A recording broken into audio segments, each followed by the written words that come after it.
G'day there guys, Markee here, and I'm showing the haters how it's done by hating myself the most. Welcome back to another episode of r/AmiTheA. I hope you enjoy your stay today. Tell me what you think about it down in the comments, and enjoy the show.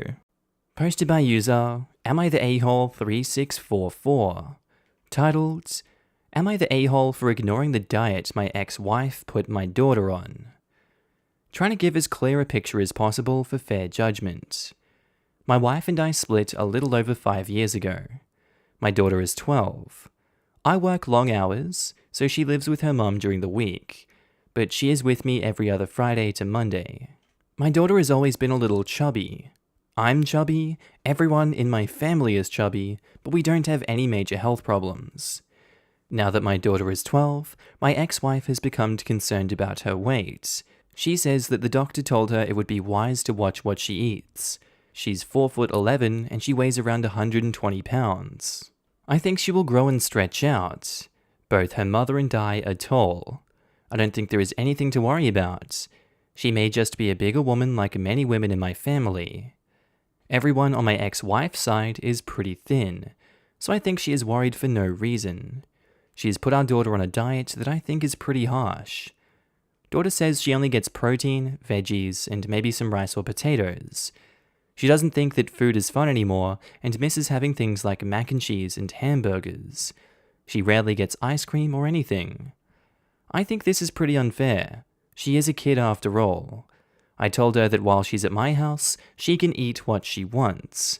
We tend to order out or have a fun homemade meal. This has been going on since March or so. It was between myself and my daughter.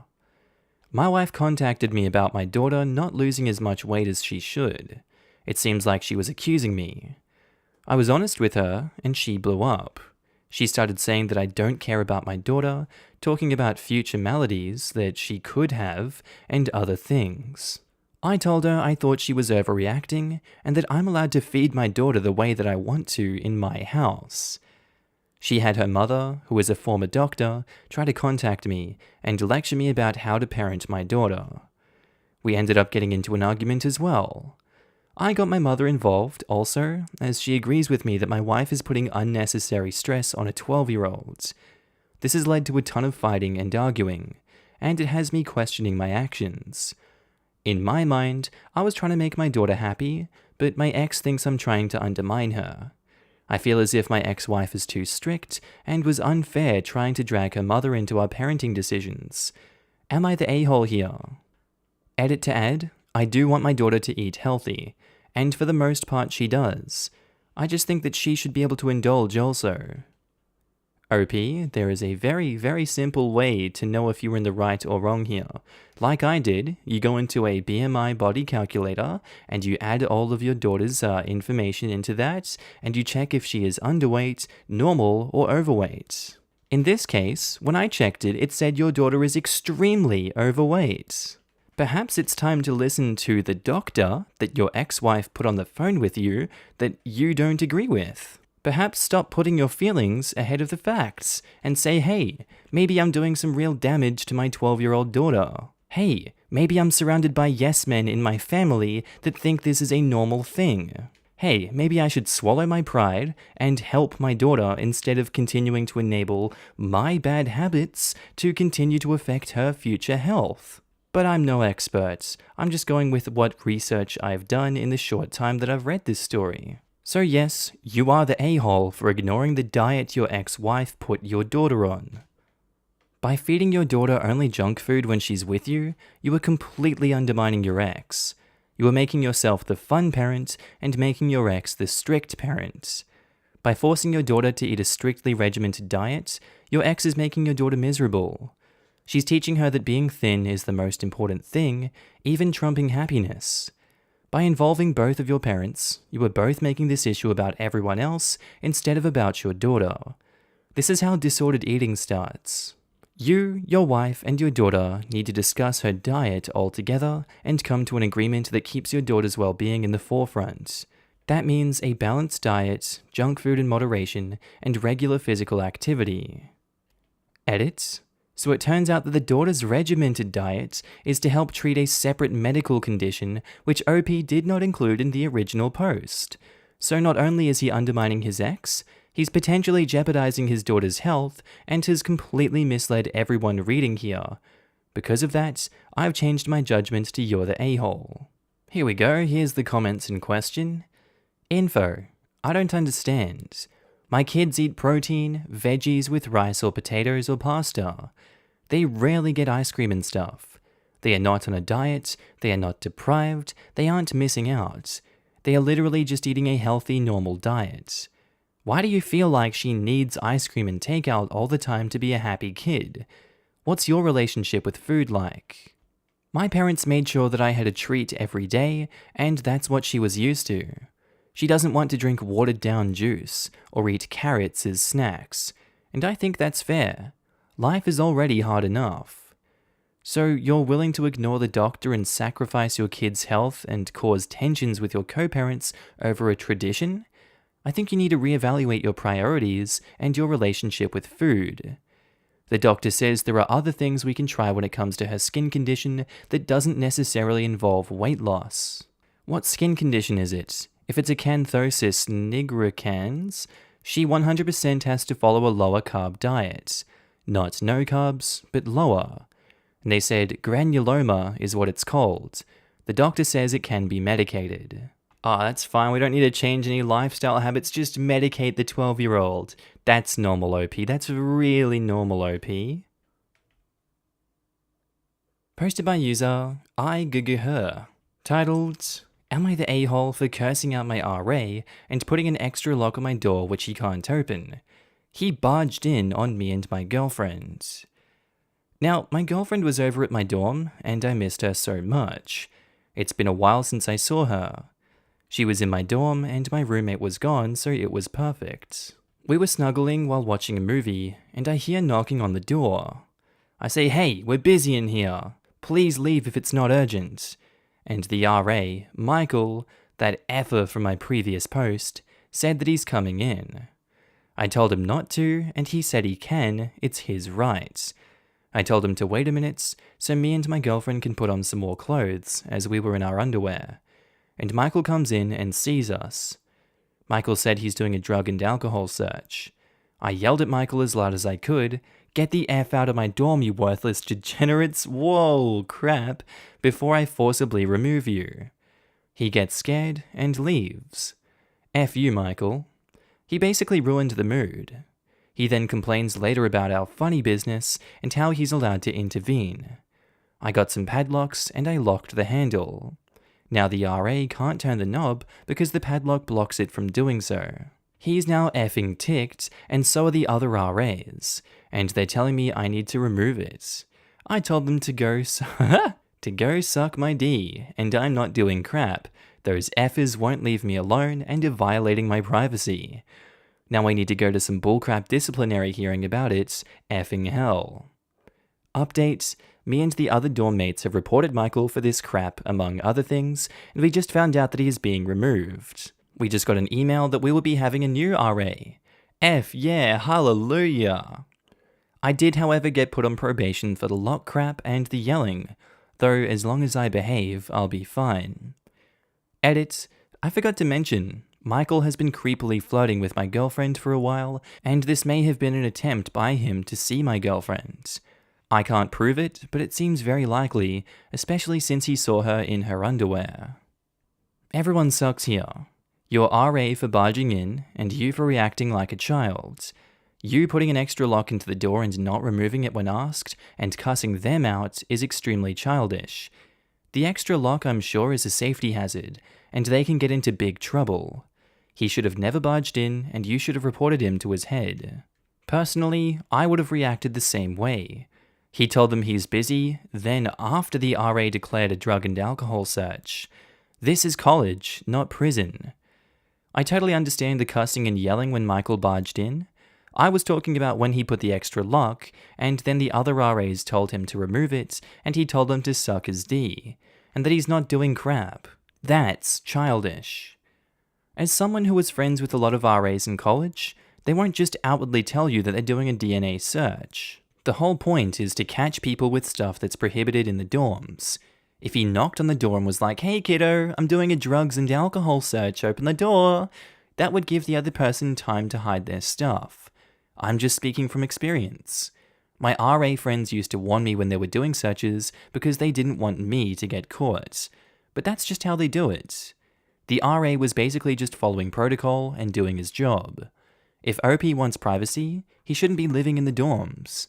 Besides, to let the RA in to do his quick search and then leave would have taken less time than him tramping and arguing about it, and I'm sure his actions ruined the mood way worse than if his RA just popped in, did his search, and screwed off. OP has also added that the RA in question has been creepily flirting with his girlfriend. This may have not been a drug search at all, and could merely have been an attempt to see her naked, in which case Michael is still a big a-hole. As I've said, this is college, not prison. I understand the need for drug searches occasionally, but Michael was removed for a number of similar complaints, which means that this behavior has been going on for a while. Those in power together tend to side with their fellows, meaning they see the non-RA students as less than them, meaning they don't have the same rights they do as RAs. Power corrupts. It's pretty much Thin Blue Line, Hall Monitor edition. He's trying to protect himself from a pervert, and a guy trying extra hard to fight the drug war against him. Anyone protecting or enabling that guy is the enemy. Not the a-hole. People in this thread don't understand tenancy law at all. If you're paying to live in a dorm, that makes you a tenant. Having a school RA doesn't change that. You're legally entitled to 24 hours of notice if the unit will be entered by someone who is not a resident of that unit. Him barging in was completely illegal, and the school knows that, which is why they are replacing him. Especially if he has a habit of being creepy to your girl. It doesn't matter if there's funny business going on, it's still very illegal for him to barge in. Posted by user Sister-in-Law Wedding Jewelry.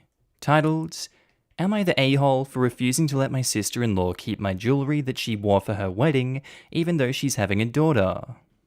My sister-in-law is actually married to my half-brother, but for the post's sake, I'll just refer to him as my brother. We have the same mother, different fathers. My brother was from my mum's first marriage, and there's a 16-year age gap between us. He's 33, I'm 17. So we don't have a sibling relationship, we're more like cousins. We see each other a few times a year and have a good relationship, but we aren't super close. My mum died when I was 6, so I don't have many memories with her. However, she left me all of her jewelry with a handwritten note about the significance of each piece.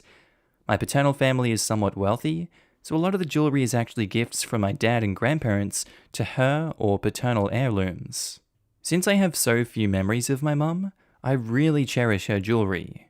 Going through life knowing that she's missing so many of my milestones is devastating, so I like to wear her jewelry during big events so that it's like she's with me. My brother-in-law and sister-in-law got married last year. They are upper middle class, but my sister-in-law wanted a really lavish wedding that they couldn't necessarily afford. My paternal family gifted them a large sum of money, and I offered to let my sister-in-law borrow some of my jewelry to wear for the wedding instead of the costume jewelry she was going to wear.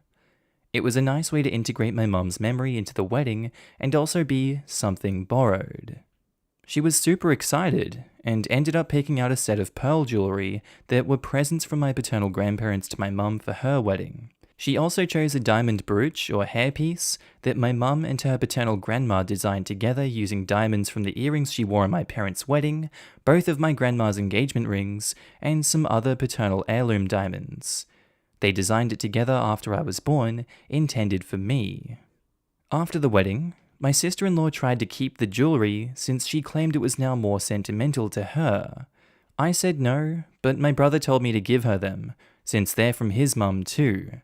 But I don't think that's fair, since the jewelry has no significance for his paternal family. They keep pestering me whenever we meet, but even though I told them no, now my sister-in-law is pregnant and the baby is a girl. She messaged me with a list of jewelry she wanted from my collection because she wanted my niece to have them. That included all of the above jewelry, some other jewelry my mum left me, and also some pieces from my personal collection. My brother and sister-in-law think that I need to give my niece the jewelry since she's a girl of the family. If my niece wanted to borrow the same jewelry her mum wore for her wedding, which won't even be for like 20 years, I would gladly let her, but I don't want to give away these important signifiers of my mum. They are calling me a selfish a-hole, since my niece won't have any inherited jewelry from her paternal family. I could definitely afford to give the jewelry away or buy more, but I don't want to, and I won't. Am I the a-hole? Edit. Thanks for everyone's comments. To clear up some confusion, the jewelry is in my possession right now, so don't worry. So from my understanding, they're trying to play the tradition card, but the problem with that is that the paternal grandparents and the mother and the grandmother, they all chose to go and hand this down.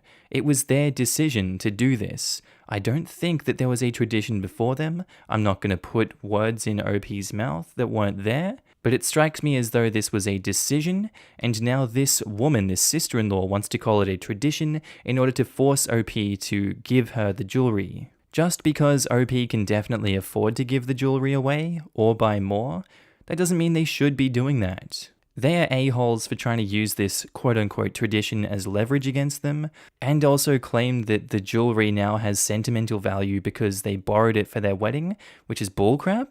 And they need to get a grip on reality. OP can do whatever the hell they want with the jewelry, they don't have to give it over if they don't want to. They have the option to borrow it if they want to later in the future, not the a-hole. Get a safe box and put the jewelry there just in case.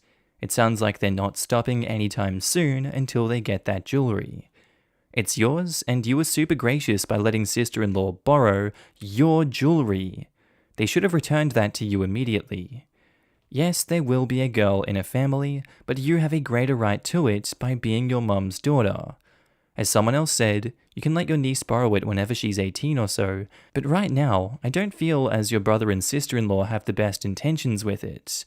It doesn't sound like they're doing it for sentimental value. So don't give in. You have every right to it. That's what I was thinking.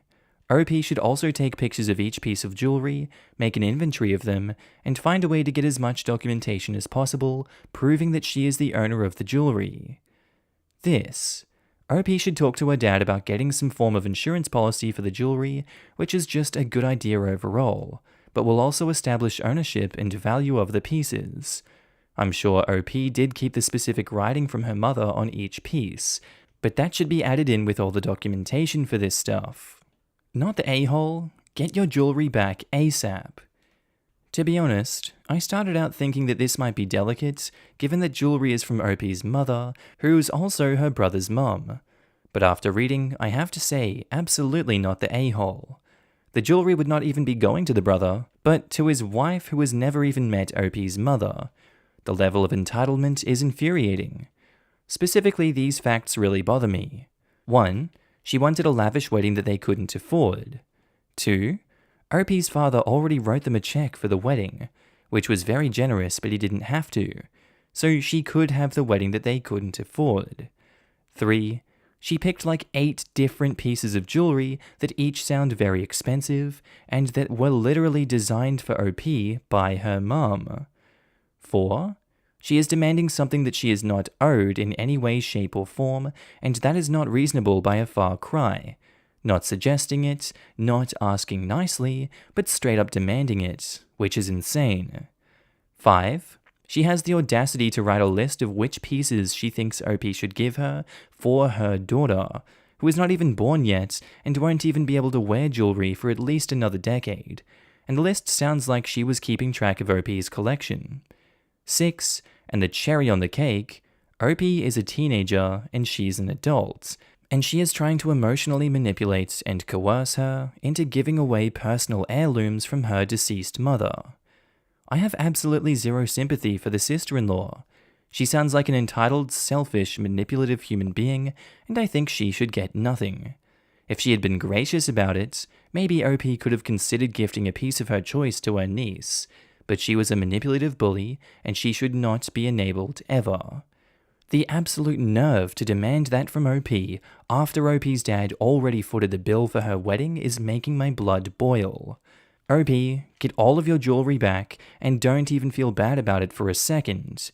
You are in no way the a-hole, and you should tell your dad and your dad's family about this if you haven't already, and let them know that she feels somewhat entitled to wealth by proximity, and they should be aware of it. She sounds like someone who would definitely take advantage if given the opportunity. Good luck, OP. Don't back down. This is yours, and she doesn't deserve you even considering to part with it. Posted by user Am I the A-hole Throwaway 841. Titled, Am I the A-hole for making fun of a girl for her dad's 9/11 death? So I go to college in New York State. I am Muslim. I was very young when 9/11 happened, as were the rest of the people in my year. There's a girl in one of my classes whose father was in the World Trade Center. He died. Of course, this is very sad, and I pity the man, but not her. She's extremely racist. She hates everyone who isn't white or East Asian, but she especially hates Muslims due to her father's passing. So, of course, we don't talk.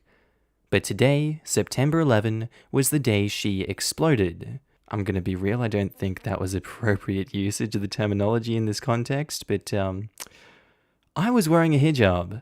She told me I should take it off out of respect for the victims, and that it was the equivalent of a hat. I said no. She said that you Muslims did this. You need to take off the hijab to show respect. I obviously told her no. Then she went on a very long Islamophobic rant that I can't entirely recall, because this was hours ago. But I remember she concluded by saying that Islam took away her father, so she wants to take away Islam. I'm still confused as to what she meant. She made a few comments towards me, and I went onto my phone to de-escalate. She made more comments. I kept ignoring her. But then she said, "Yeah, you're not responding because you know I'm right."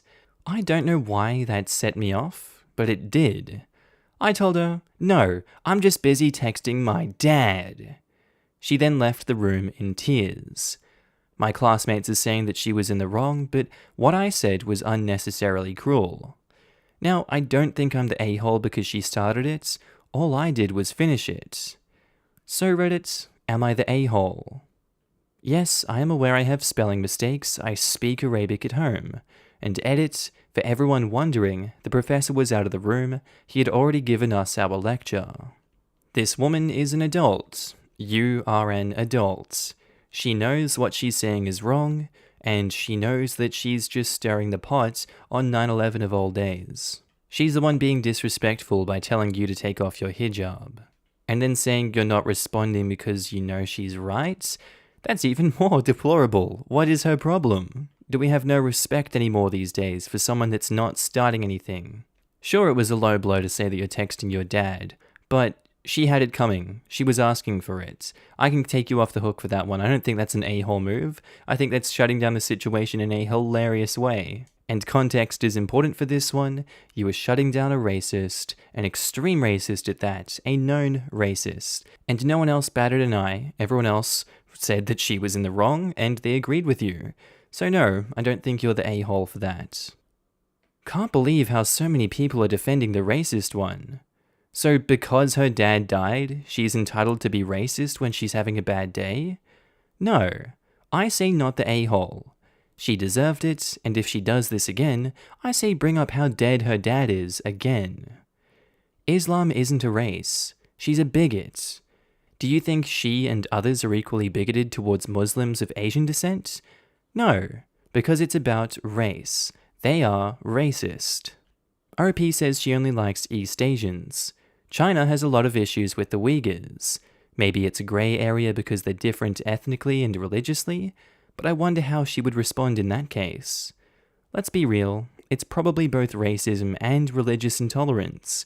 Bigotry doesn't have to be isolated to one. It sounds like she would hate anyone of Middle Eastern descent and anyone who proclaims Muslim faith. Not the a-hole.